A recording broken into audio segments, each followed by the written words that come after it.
Good morning mga lods. Ayan. Magluto tayo ng sinigang na maya with miso.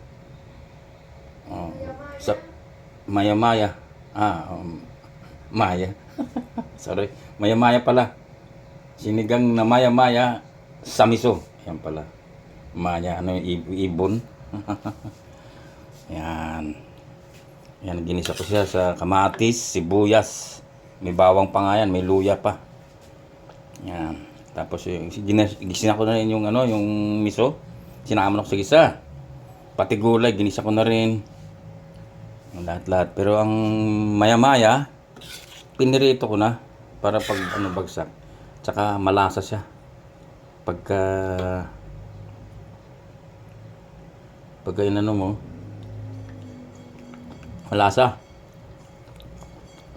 Sinigang. Yan o.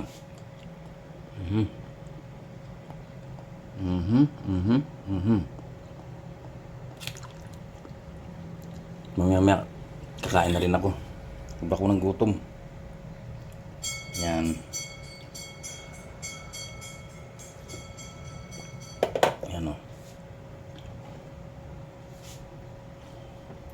Sinubukan ko lang kasi yung maya-maya. Masarap kasi. Natatakam ako sa ano ba? Nakikita ko sila nagsisigang ng ulo.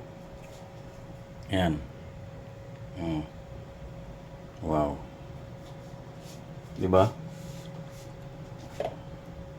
Tapos huling-huli na yung yung kangkong. Tama, mag-green pa siya. Hindi ko in-overcook. Para medyo masustansya pa siya. Ayan. Kasi habang tumatagal, naluluto pa rin yan sa init. Ayan.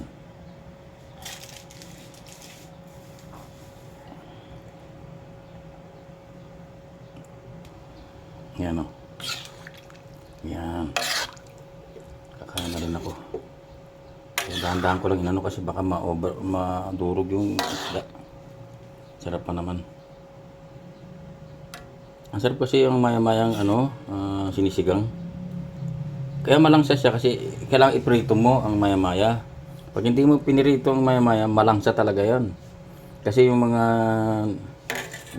malapot na parang tubig na yun, ayun ang nagpapalangsa sa pag hindi mo siya pinirito. Ayan. Ayan. Anong upang hinintay natin? Kaya na po tayo. Sobrang gutom po na. Thank you for watching.